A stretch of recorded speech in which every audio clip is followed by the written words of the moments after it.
ठीक है। तो सबको गुड इवनिंग। तो कल हमने क्या पढ़ा था? कल हमने सिलेबस को डिस्कस किया था और उसके बाद हमने कहा कि इंग्लिश लैंग्वेज है, लैंग्वेज की अपनी क्या होती है, अल्फ़ाबेट होता है।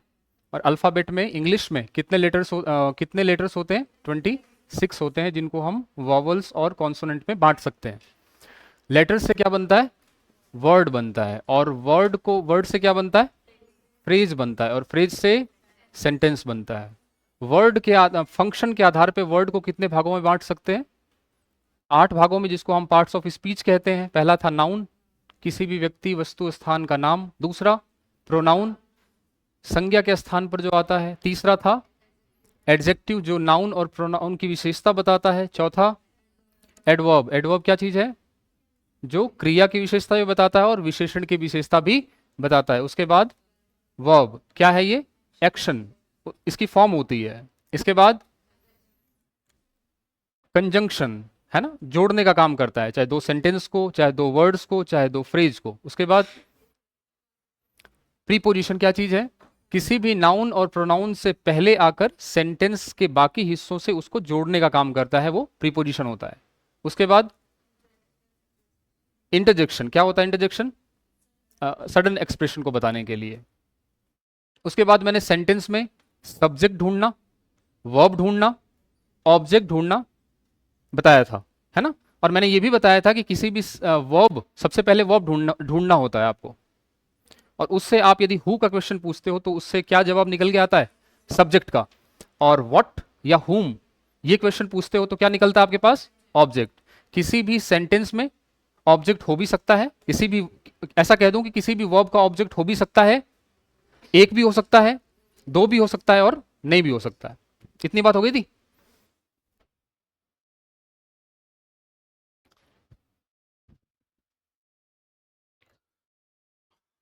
अब बात करते हैं सेंटेंस की।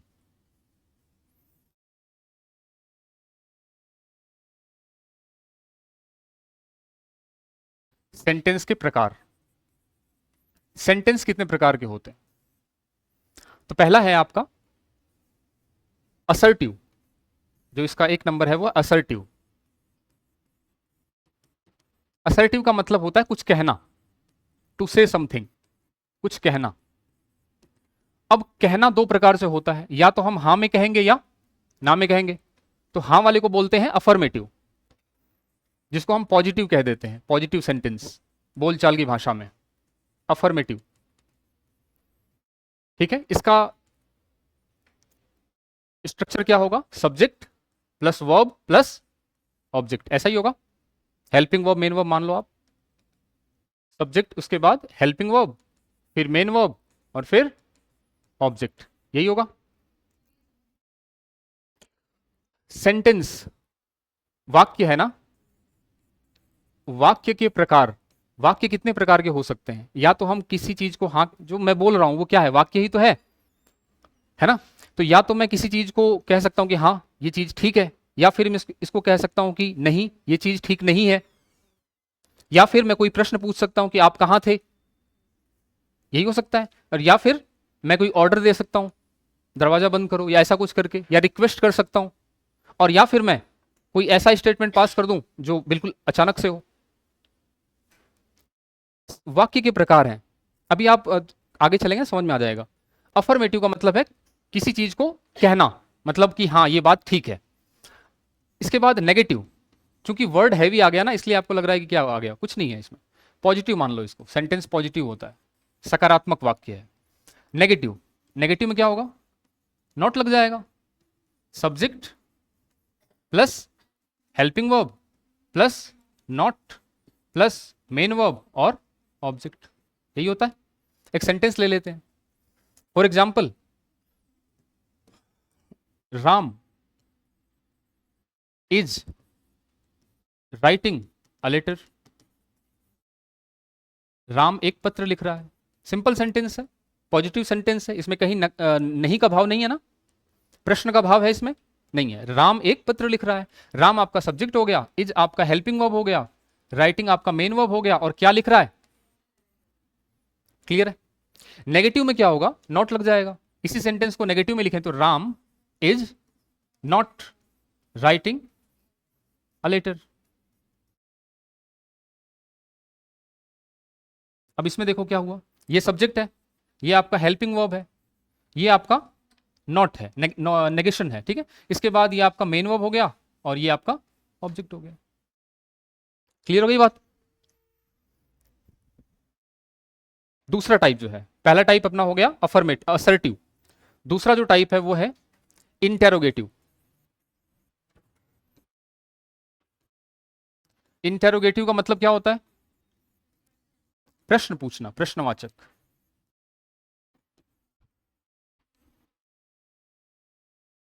ठीक है। प्रश्न भी दो प्रकार का होता है, नाम से थोड़ा सा आप नाम पे मत जाना, अभी मैं समझा दूंगा क्या चीज है। क्लोज एंडेड होता है और एक होता है ओपन एंडेड। दो क्वेश्चन पूछता हूं मैं आपसे, क्या आप आगरा गए हो? क्या जवाब दोगे? हाँ या ना? इसके अलावा कोई गुंजाइश है और कुछ जवाब देने की इसमें? नहीं। तो जिससे बात, अच्छा, कोई पूछता है आपसे इतना ही तो हाँ या ना में जवाब जवाब दे के और बात क्या हो जाती है, क्लोज हो जाती है। जो आपसे बातचीत करने का इच्छुक नहीं है तो क्या करते हैं हम, सिर्फ उसमें हाँ या ना में जवाब देके बात को खत्म करते हैं। तो यह है क्लोज एंडेड, यानी ऐसा प्रश्न जिसका जवाब यस या नो में हो, वो क्या होगा, क्लोज, बात क्लोज हो गई। लेकिन यही मैं पूछूं, आगरा में आपने क्या क्या देखा था, तो यहां से बात स्टार्ट होती है, अब ये बंद नहीं होती, अब बातें आगे से खुलती रहेंगी, आगे से आगे। समझ में आ गई? कोई कहेगा ताजमहल देखा है, कोई कहेगा और क्या होता है आगरा में, हाँ, क्या चीज? अच्छा पागल, हाँ पागल पागल खाना है, ठीक है। तो क्लोज एंडेड और ओपन एंडेड, क्लोज का मतलब बात खत्म होती है, इसका जवाब या तो आपको मिलता है यस या फिर नो। इसका स्ट्रक्चर कैसा होगा? इसका स्ट्रक्चर होगा हेल्पिंग वर्ब, ठीक है, एचवी का मतलब हेल्पिंग वर्ब, सहायक क्रिया, फिर उसके बाद सब्जेक्ट, फिर वर्ब, मेन वर्ब, एमवी, और फिर उसके बाद ऑब्जेक्ट, ऐसा ही होगा। यदि मैं उस सेंटेंस को लिखने की कोशिश करूं, Ram is writing a letter से, तो कैसे लिखूंगा? इज, ऐसा ही होगा ना, is Ram writing a letter, क्या राम एक पत्र लिख रहा है? तो इसका जवाब होगा या तो यस या नो। क्लोज एंडेड में क्या होगा, स्ट्रक्चर सेम रहेगा लेकिन इसके आगे एक चीज और आ जाएगी, वो क्या होगी, W H word. W H word को हिंदी में कहते हैं प्रश्नवाचक शब्द। प्रश्नवाचक शब्द कौन कौन से होते हैं? क्या, कब, किसको, कितना, ये सब क्या है, प्रश्नवाचक है। जैसे what, why, where, how much, how many, ये सब प्रश्नवाचक है। तो डब्ल्यू एच वर्ड जुड़ जाएगा और बाकी सब रहेगा same, H we plus subject plus main verb plus object और पीछे प्रश्नवाचक। इसको लिखने की कोशिश करूं तो कैसे लिखूंगा, ऐसे लिख दूं, why why is Ram writing a letter. इसमें किसी को कोई समस्या? राम एक पत्र क्यों लिख रहा है, अब इसका जवाब बड़ा सारा होगा, या यस या नो होगा। इसका जवाब क्या होगा, यस या नो, या फिर कोई एक्सप्लेनेशन होगा। एक्सप्लेनेशन में ओपन एंडेड होता है। बात समझ में आ गई? दोबारा देख लो, सेंटेंस के टाइप कर रहे हैं, असर्टिव, किसी चीज को कहना, या तो हम हाँ में कह सकते हैं या फिर ना में कह सकते हैं। हाँ में कहेंगे तो अफर्मेटिव है, और नेगेटिव है तो आपका नॉट आ जाएगा इसमें। दूसरा टाइप है आपका इंटेरोगेटिव, इसमें भी दो टाइप होता है, सब टाइप होता है। क्लोज एंडेड, ऐसा प्रश्न जिससे जवाब सिर्फ हाँ या ना में मिलता है, उसका स्ट्रक्चर होगा हेल्पिंग वर्ब से स्टार्ट, हेल्पिंग वर्ब पहले आएगी। और ओपन एंडेड, इसके अलावा जो भी प्रश्न पूछे जाते हैं उसका स्ट्रक्चर होगा, सबसे पहले क्या आएगा, डब्ल्यू एच वर्ड पहले आएगा। कोई दिक्कत है इसमें? नोट कर लो आप लोग।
लिया।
हो गया।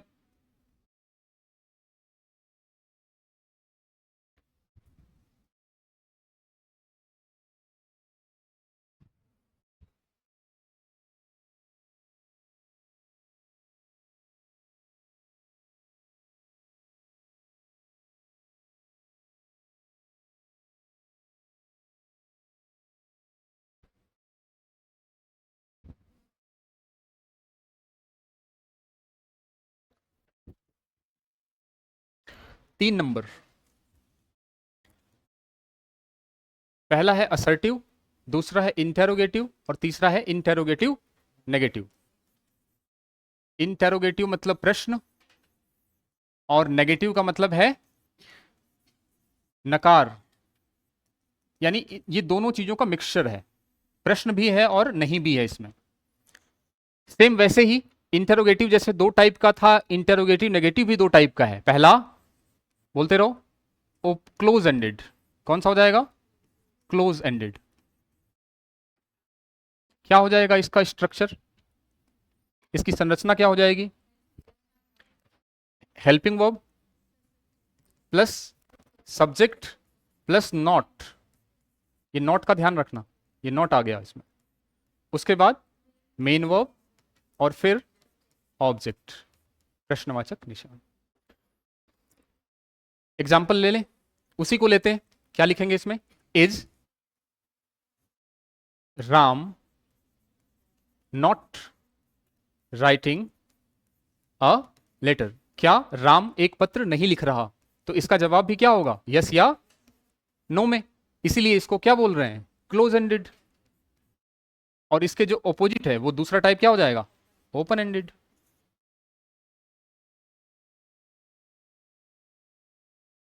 तो इसका स्ट्रक्चर क्या हो जाएगा? इसमें सिर्फ और सिर्फ आगे क्या जुड़ जाएगा? डब्ल्यू एच वर्ड जुड़ जाएगा। W H word plus helping verb plus subject plus main verb not, not plus main verb और फिर ऑब्जेक्ट। क्वेश्चन बनाए तो क्या हो जाएगा question? Why is Ram not writing a letter. Ram क्यों एक पत्र नहीं लिख रहा? अब इसका जवाब होगा एक्सप्लेनेशन। चले आगे, एक बार पहले समझ लेते फिर नोट कर लेना आप लोग। तीन टाइप हो गए, चौथा टाइप इंपेरेटिव। क्या है? इंपेरेटिव। आपको सवाल ये मन में आएगा, आप ये क्यों बता रहे हो सर? सेंटेंस का टाइप तो सिलेबस में है ही नहीं, टेंस से स्टार्ट है। लेकिन जब वॉइस कराऊंगा, voice, active voice, passive voice या नरेशन कराऊंगा, तो आपको ये टाइप वहां पढ़ने पड़ेंगे। तो इससे अच्छा है कि हम लोग उस बेसिक को ही पहले क्लियर करते चलें, ताकि बाद में कोई दिक्कत नहीं आए। ठीक है? Imperative sentence. इंपेरेटिव सेंटेंस क्या काम करते हैं? जैसे असर्टिव सेंटेंस था, पहला टाइप क्या था? असर्टिव। इसमें या तो हां बोलते थे या ना बोलते थे। इंटरोगेटिव में क्या होता था, प्रश्न पूछते थे। इंटरोगेटिव नेगेटिव में क्या करते थे, प्रश्न भी और नहीं भी। ऐसे ही इंपेरेटिव का क्या यूज है, तो इंपेरेटिव तीन चीज के लिए काम आता है, रिक्वेस्ट करने, ऑर्डर देने और एडवाइस देने। कौन कौन से काम आएगा ये, रिक्वेस्ट करने, जैसे प्लीज हेल्प मी, तो प्लीज से क्या पता चल रहा है, रिक्वेस्ट पता चल रही है।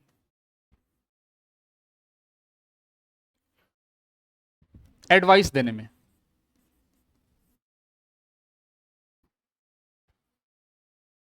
जैसे मैं कह दूं कि चलो बाहर चलते हैं, तो ये क्या है, हम किसी बड़े को कह सकते हैं क्या चलो बाहर चलते हैं, हम अपने बराबर वालों को ही कह सकते हैं कि भाई पढ़ाई में मन नहीं लग रहा, चलो बाहर घूमने चलते हैं। तो एडवाइस बराबर वालों को दी जाती है या छोटों को दी जाती है।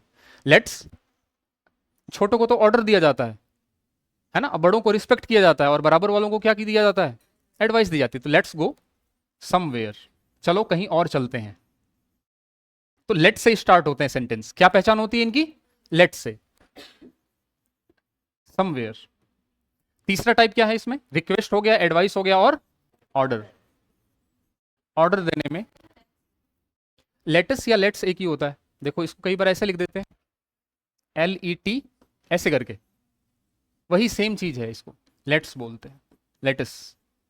जैसे होता है ना डोंट, DONT, तो इसको कैसे बोल सकते हैं, डू नॉट।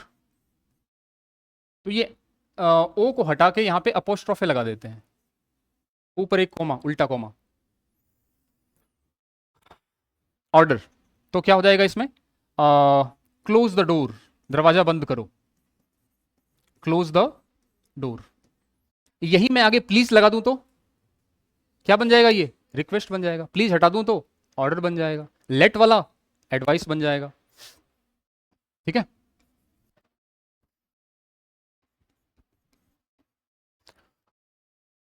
इसको याद करने का तरीका देखो, RAO, इससे क्या बन रहा है, राव। राव सरनेम होता है ना, राव, राव सरनेम होता है कि नहीं, जैसे शर्मा होता है, वर्मा होता है, ऐसे ही राव भी क्या होता है, सरनेम होता है, सुना होगा आपने। तो RAO ऐसे याद कर सकते हैं, आर से रिक्वेस्ट, ए से एडवाइस और ओ से ऑर्डर। अगला ले लें, कितना टाइप हो गया, 4, 5 नंबर। ऑप्टेटिव, क्या है, ऑप्टेटिव।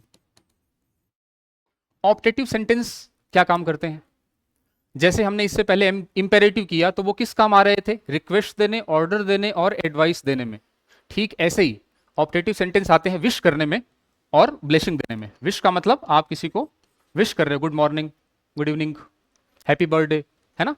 तो ये सब क्या है, विश देना। विश वो नहीं जहर देना, विश, विश करना, हैप्पी बर्थडे।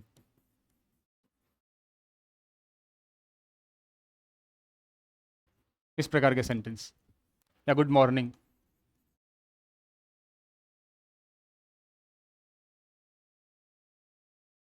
है ना, या हैव अ नाइस डे, इस प्रकार के क्या हो जाएंगे, ऑप्टेटिव सेंटेंस।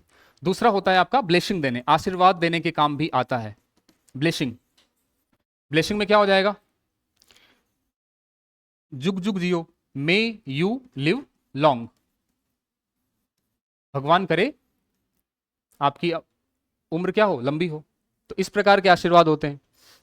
या भगवान करे आप अपने अ, मेहनत में कामयाब हो जाओ, आप अपने मेहनत में कामयाब हो जाओ, तो may you succeed, may you succeed in your efforts. तो इस प्रकार के वर्ड्स, इस प्रकार के सेंटेंसेस किस में आएंगे, ऑप्टेटिव में। क्लियर हो गई, दोबारा देख लो, यही तो पढ़ाया।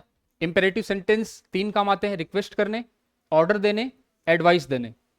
और ऑप्टेटिव किस काम आता है, विश करने और ब्लेसिंग देने में। नोट कर लो आप लोग, कहां से, यहां से करना है क्या,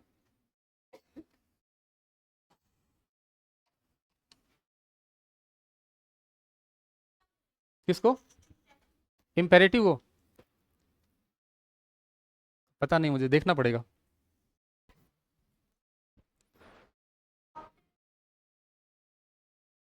देखना पड़ेगा मुझे। प्रश्नवाचक, हाँ। मैंने कभी हिंदी उसकी नहीं देखी कि हिंदी हिंदी में क्या कहते हैं। ठीक है, बता देता हूँ।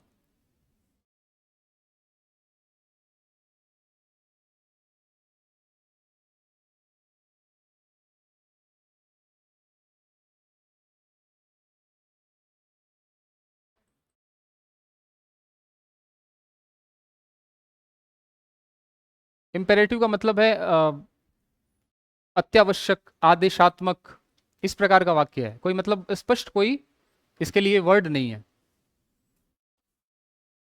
और कोई पूछेगा भी नहीं, और ना ही आपको नाम आएगा कि ये क्लोज एंडेड है कि ओपन एंडेड है। ना ही कोई पेपर में पूछेगा कि ऑप्टेटिव है कि इम्पेरेटिव है। बस आपको ध्यान रहना चाहिए कि इस प्रकार के स्ट्रक्चर बनते हैं, क्योंकि जब हम लोग नरेशन करेंगे या वॉइस करेंगे, तब हर प्रकार के सेंटेंस का वॉइस अलग बनेगा और डायरेक्ट इनडायरेक्ट अलग बनेगा। तो इसलिए जानना जरूरी है हम लोगों को। आगे चलो।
हो गया।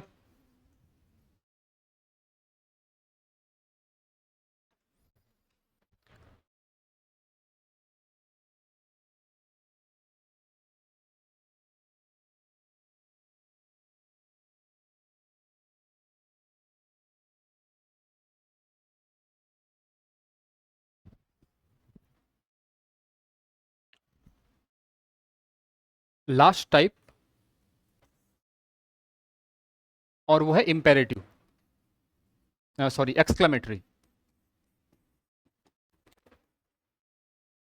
Exclamatory sentence. हम लोग अभी क्या कर रहे हैं, सेंटेंस के टाइप कर रहे हैं ना। तो उसी में लास्ट टाइप है आपका एक्सक्लामेटरी सेंटेंस। इजी है, इतना कोई इंपॉर्टेंट नहीं है, फिर भी समझने लायक है कि इसमें वही सडन फीलिंग और सडन एक्सप्रेशन जो होते हैं, जो अचानक से सडन फीलिंग या एक्सप्रेशन को व्यक्त करने के लिए किस प्रकार के सेंटेंसेस का यूज होता है। एक्सक्लेमेटरी, जैसे alas, his, father was died. या फिर एक सेंटेंस और ले लेते हैं, hurray we won the match. तो भावनाएं बताने वाले शब्द, वाक्य एक्सट्रीम भावनाएं एक्सक्लेमेटरी में आएंगे।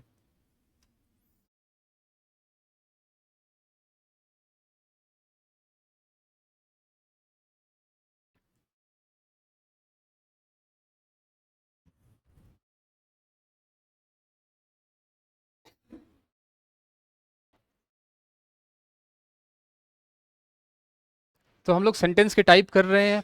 पहला टाइप क्या है इसमें? लिख लो लिख लो।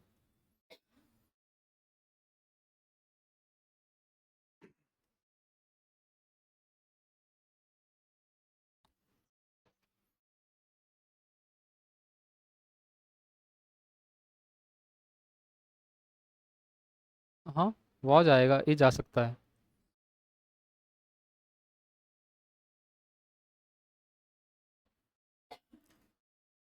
ये वो नहीं है, वो जो आप सोच रहे हो ना, वो ये नहीं है। जैसे अब आपको लग रहा है आईएनजी फॉर्म क्यों नहीं आई, यही लग रहा है आपको? हाँ, ऐसा तो नहीं लग रहा कि वॉज के बाद आईएनजी फॉर्म? हाँ, डेड, उसकी क्या स्पेलिंग होगी? यही है ना? अच्छा, अच्छा, ऐसे लगा लो, यस्टरडे। अब ठीक है।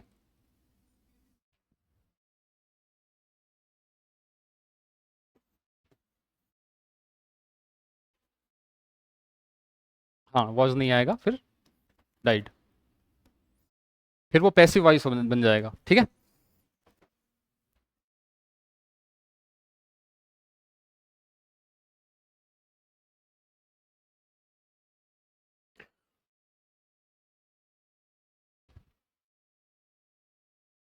तो हम लोग सेंटेंस के टाइप कर रहे हैं। पहला टाइप क्या है?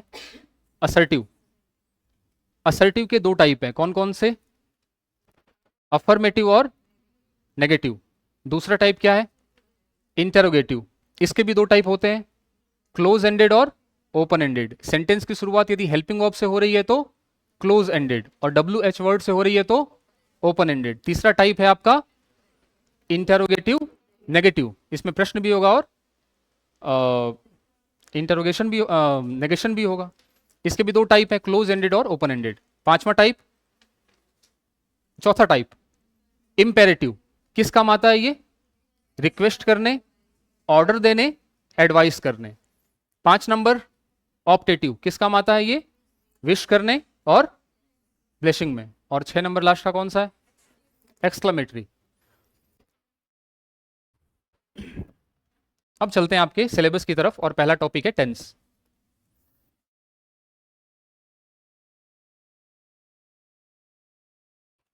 क्या होता है टेंस?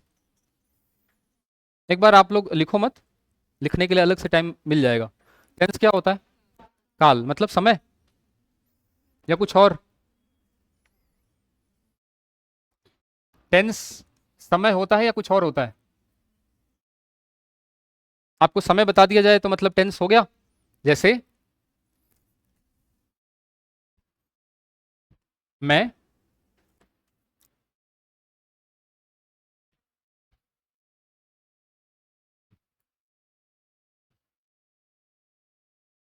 हाँ, ये सेंटेंस है। तो ये था, थे, थी, या जो है होता है, इस प्रकार से आपको टाइम तो पता ही चल गया ये क्या है, पास्ट है। और ये क्या है? क्या ये अपने आप में टेंस है, या रहूंगा, इस प्रकार से गा गेगी लास्ट में जो आता है, उससे आपको पता चल जाएगा कि टेंस है, या कुछ और चाहिए आपको?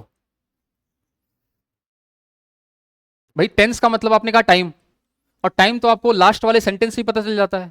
था से पता चल जाता है कि पास्ट है से पता चल जाता है कि प्रेजेंट है, या गा रहूंगा या रहेगी, इस प्रकार से जो होता है उससे क्या पता चल जाता है आपको कि फ्यूचर है।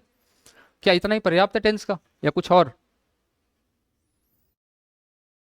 समय के साथ एक्शन, इन दोनों का जो मिक्सचर होता है ना, वो क्या कहलाता है? टेंस कहलाता है। कोई काम हो रहा है, किस समय हो रहा है, कोई काम हो रहा है और वो किस समय हो रहा है, उसको क्या बोलते हैं हम लोग? टेंस बोलते हैं। यानी ये होता है टाइम ऑफ एक्शन। जैसे मैं लिख दूं, मैं पढ़ रहा था, ठीक है? या यहां पे मैं सेम सेंटेंस और पढ़ रहा हूं और सेम सेंटेंस पढ़ रहा होऊंगा। तो टेंस क्या है? टेंस ये है पूरा का पूरा एक्शन और इसका टाइम, एक्शन और इसका टाइम, एक्शन और इसका टाइम। यानी कि कोई एक्शन हो रहा है, उसका टाइमिंग क्या है, उन दोनों का जो मिक्सचर होगा वो क्या कहलाएगा? टेंस कहलाएगा, टाइम ऑफ एक्शन। फिलहाल परिभाषा तो नहीं पूछते आपसे, पर थोड़ा सा पता होना चाहिए कि क्या है। किसी भी क्रिया के होने का समय क्या कहलाएगा? टेंस कहलाएगा। टाइम के आधार पे टेंस को कितने भागों में बांटते हैं? 3 भागों में बांटते हैं। कौन कौन से? पास्ट, प्रेजेंट और फ्यूचर। इसमें किसी को कोई दिक्कत नहीं है ना? और एक्शन के आधार पे टेंस को कितने भागों में बांटते हैं? पहला बांटते हैं इंडेफिनिट। क्या बांटते हैं? इंडेफिनिट। दूसरा बांटते हैं कॉन्टिन्यूअस, कॉन्टिन्यूअस। तीसरा होता है आपका, बोलो, परफेक्ट। और चौथा एक्शन के आधार पे टेंस को बांटते हैं तो इन दोनों का मिक्सचर परफेक्ट कॉन्टिन्यूअस, इसका और इसका मिक्सचर होता है।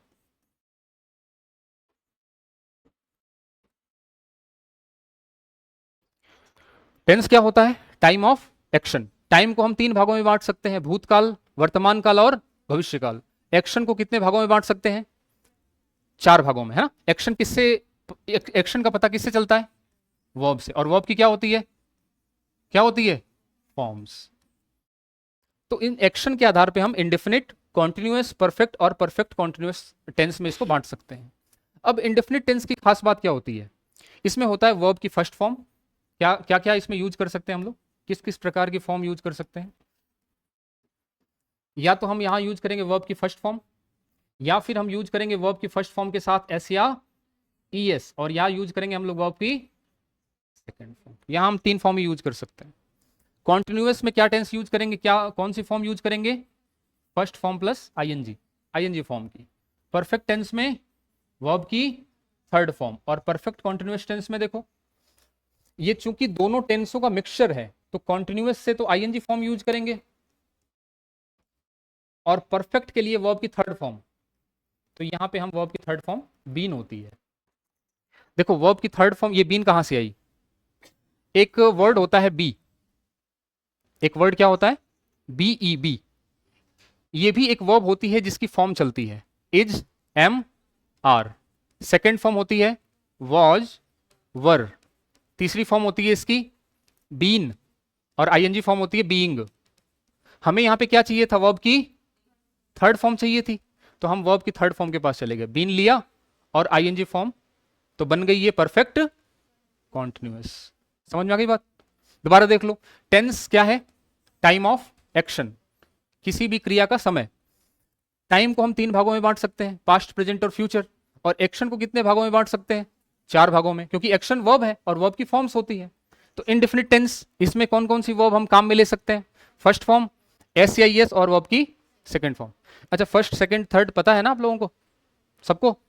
ठीक। कॉन्टिन्यूअस में आईएनजी फॉर्म, और परफेक्ट में थर्ड फॉर्म। और परफेक्ट कॉन्टिन्यूअस चूंकि दोनों टेंसेस का मिक्सचर है, तो हमने यहां बी से वर्ब की थर्ड फॉर्म उठा ली बीन, और कॉन्टिन्यूअस टेंस से आईएनजी फॉर्म उठा ली, तो दोनों साथ में आएंगे, बीन और आईएनजी फॉर्म। ये इसकी पहचान होती है। क्लियर है? अब ये कितने टेंस, ये कितने प्रकार से हो गए? 4। और ये कितने हो गए? 3। 4 गुणा 3 कितने हो गए? तो टेंस कितने होते हैं? 12 होते हैं। Past indefinite, past continuous, past perfect, past present, present, present, present, future, future, future, future. 12 tense हो गए, नोट कर लो।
हो गया।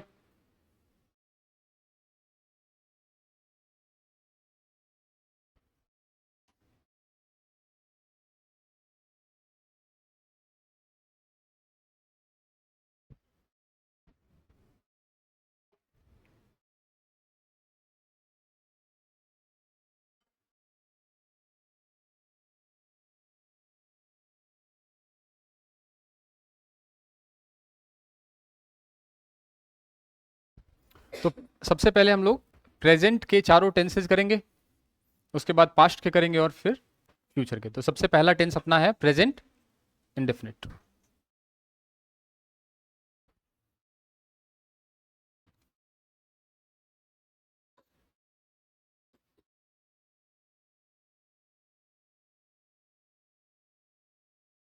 कोई भी टेंस होगा ना, उसको हम दो तरीके से करेंगे। कोई भी टेंस होगा उसको हम लोग दो तरीके से करेंगे। पहला, उसकी संरचना, उसका पॉजिटिव सेंटेंस कैसे बनता है, उसका नेगेटिव कैसे बनता है, उसका इंटरोगेटिव कैसे बनता है और उसका इंटरोगेटिव नेगेटिव कैसे बनता है। और दूसरा, कीवर्ड। कीवर्ड का मतलब, मान लो पेपर में कोई सेंटेंस आ जाए तो उसमें वो कौन सा हिंट होगा जिससे पता चल सके कि ये टेंस है कि कोई दूसरा टेंस है। तो दोनों तरीकों से करेंगे। तो पहला हम लोग अप्रोच लेते हैं स्ट्रक्चर।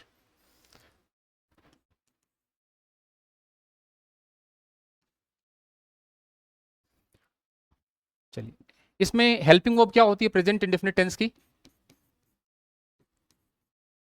हेल्पिंग वर्ब होती है डू या डज, यही होती है ना, डू या डज। डू कब लगता है?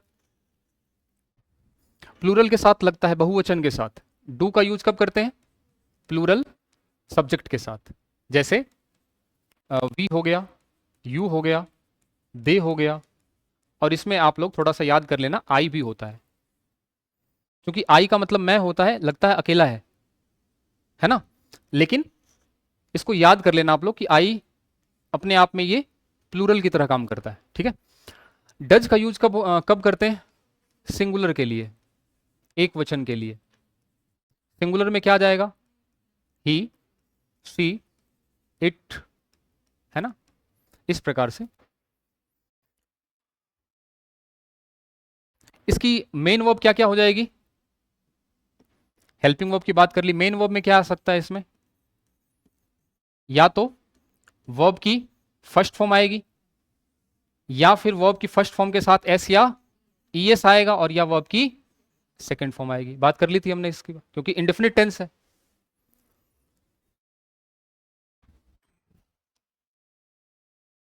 अब पहला लेते हैं अफर्मेटिव, जिसको बोल सकता हूं मैं, हाँ, पॉजिटिव सेंटेंस। इतना लंबा नहीं लिखता हूं कि पॉजिटिव सेंटेंस। इसका स्ट्रक्चर कैसे होगा? सब्जेक्ट प्लस वर्ब की फर्स्ट फॉर्म, या वर्ब की फर्स्ट फॉर्म के साथ एस या ईएस, और प्लस ऑब्जेक्ट।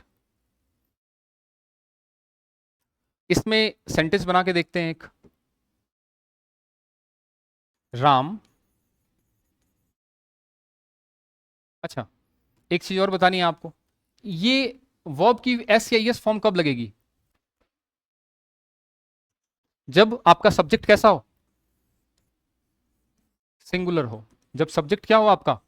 सिंगुलर हो। और अदरवाइज क्या लगेगी? वर्ब की फर्स्ट फॉर्म प्लूरल के साथ, इंक्लूडिंग आई।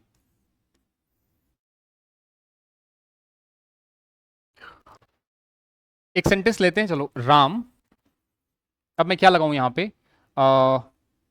राइट या राइट्स? A letter. क्या लगेगा यहां पे? एक सेंटेंस और ले लेते हैं। दे राइट या राइट्स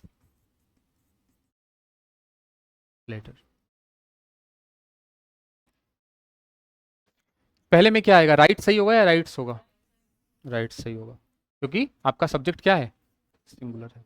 और यहां पे राइट हो। ये बात क्लियर है? तो ये पॉजिटिव सेंटेंस है। इसमें कोई दिक्कत तो नहीं किसी को?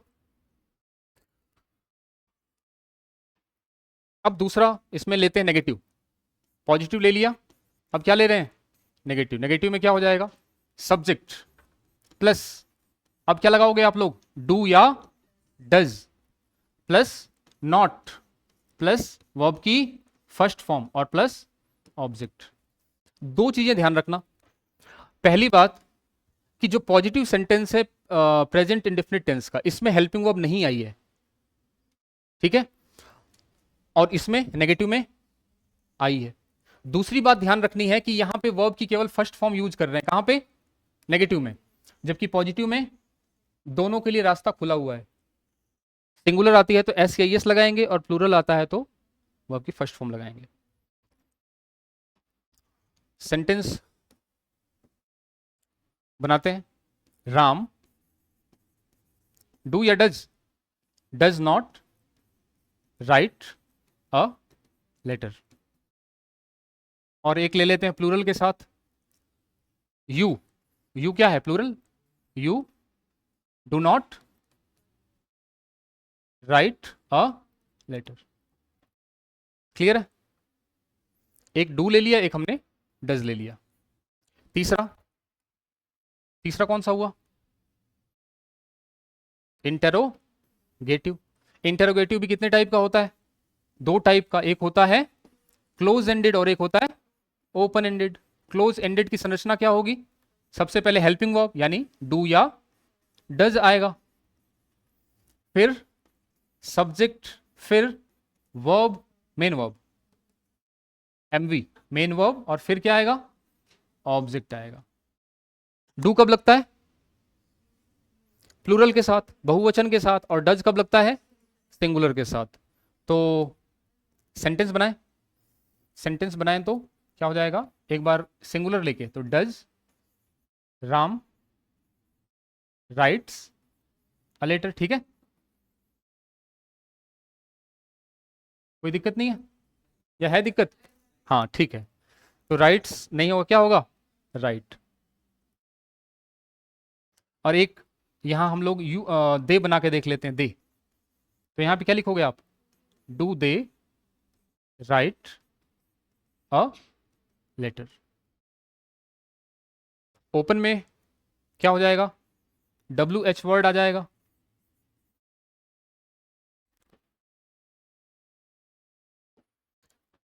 WH वर्ड, फिर उसके बाद आपका फिर ये हेल्पिंग वर्ब डू या डज, फिर प्लस सब्जेक्ट, और फिर मेन वर्ब, और फिर इसके दो सेंटेंस बना लोगे आप इस वाले के।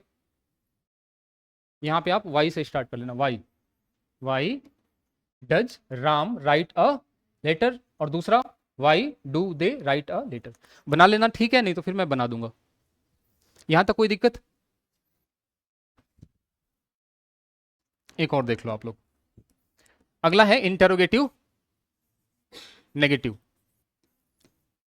पहला था पॉजिटिव, दूसरा नेगेटिव, तीसरा इंटेरोगेटिव, और चौथा इंटेरोगेटिव नेगेटिव। इसके भी कितने टाइप होंगे, बोलो, दो टाइप, क्लोज एंडेड और ओपन एंडेड। क्लोज में क्या स्ट्रक्चर होगा,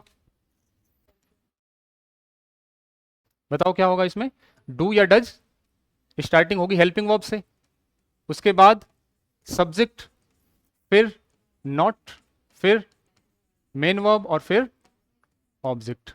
और ओपन में क्या हो जाएगा, WH वर्ड, और सेम डू या डज, फिर सब्जेक्ट, फिर नॉट, फिर मेन वर्ब, और फिर ऑब्जेक्ट। एग्जाम्पल कर लेते हैं, क्या आएगा यहां पे, आप लोग खुद भर लेना। ही नॉट राइट या राइट्स, क्या आएगा यहां पे, अ लेटर। इन दोनों में से क्या सही होगा उस पर टिक मार लेना, और यहां पे डू आएगा कि डज आएगा, देख लेना। ऐसे कर देता हूं इसको,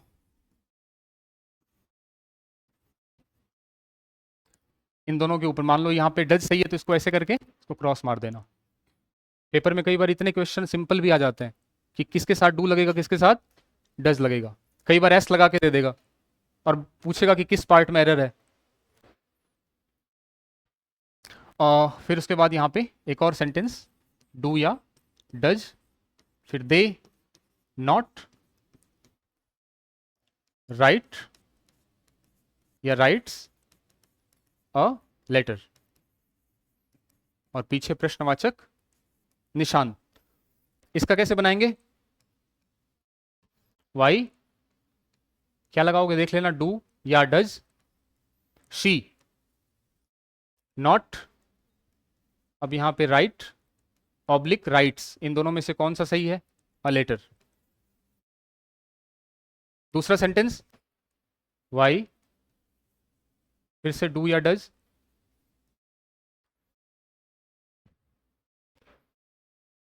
वी नॉट राइट या राइट्स अ लेटर।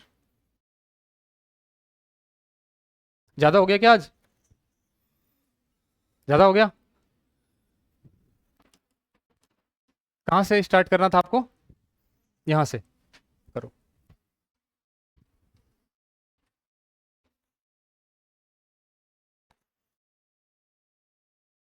इसको नोट कर लो, फिर एक बार और रिवाइज करा देता हूं।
हो गया?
हो गया।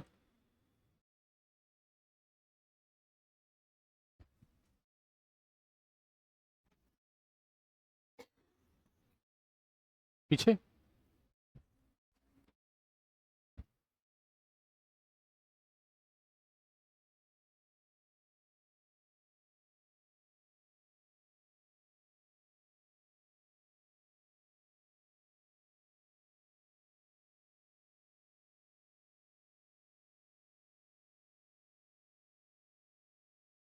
ठीक है।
कर लिया।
अब आप अपने नोट्स से देख के बताओ कि वर्ब की फर्स्ट फॉर्म के साथ एस या ईएस का यूज कितनी बार हुआ है, जो आपने लिखा है अभी।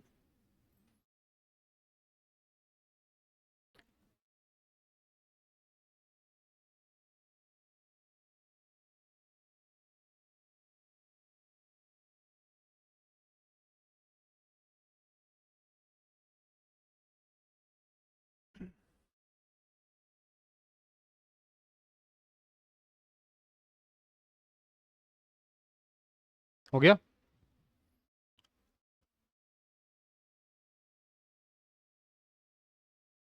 वर्ब की, आप ये बताओ कि वर्ब की फर्स्ट फॉर्म के साथ एस या ईएस का यूज कब हुआ है, किसमें हुआ है, केवल और केवल किसमें हुआ है, पॉजिटिव सेंटेंस में, और वो भी तब जब आपका सब्जेक्ट कैसा है, सिंगुलर है। तो कितनी शर्तें हैं, वर्ब की फर्स्ट फॉर्म के साथ एस या यस लगेगा प्रेजेंट इंडेफिनिट टेंस में, इसकी शर्त कितनी है, दो शर्तें हैं। पहली तो सेंटेंस आपका कैसा होना चाहिए, पॉजिटिव, नेगेटिव में नहीं आएगा, इंटेरोगेटिव में नहीं आएगा, इंटेरोगेटिव नेगेटिव में नहीं आएगा, और दूसरा सब्जेक्ट कैसा होना चाहिए, सिंगुलर। ये शर्त है इसकी, दोनों शर्तों का पालन होना चाहिए। ठीक है। तो आज हमने बात की सेंटेंस के टाइप की। पहला टाइप क्या था, असर्टिव, कुछ कहना, जिसमें दो टाइप होते हैं, अफर्मेटिव और नेगेटिव। दूसरा टाइप है आपका इंटेरोगेटिव, इंटेरोगेटिव में भी दो टाइप, क्लोज एंडेड और ओपन एंडेड। तीसरा इंटेरोगेटिव, इसके भी दो टाइप है। क्लोज का मतलब क्या हुआ, यदि आंसर यस या नो में मिल रहा है, और पहचान क्या होगी, सेंटेंस की स्टार्टिंग हेल्पिंग वर्ब से होगी। चौथा टाइप ऑप्टेटिव या इंपेरेटिव, इंपेरेटिव किस काम आता है, इंपेरेटिव रिक्वेस्ट करने, ऑर्डर देने, एडवाइस देने। और पांचवा ऑप्टेटिव, किस काम आता है ये? विश करने और ब्लेसिंग करने। 6 नंबर है आपका एक्सक्लेमेटरी। उसके बाद हमने कहा टेंस क्या होता है? Time of action.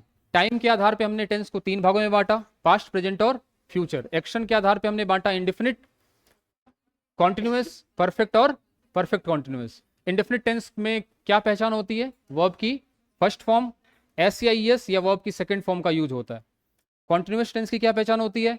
वर्ब की आईएनजी फॉर्म का यूज होता है। उसके बाद परफेक्ट टेंस की क्या पहचान होती है? वर्ब की थर्ड फॉर्म का यूज होता है। और परफेक्ट कॉन्टिन्यूअस में बीन प्लस वर्ब की आईएनजी फॉर्म। इस तरह से हम 12 टेंस पढ़ेंगे। पहला टेंस कौन सा लिया हमने?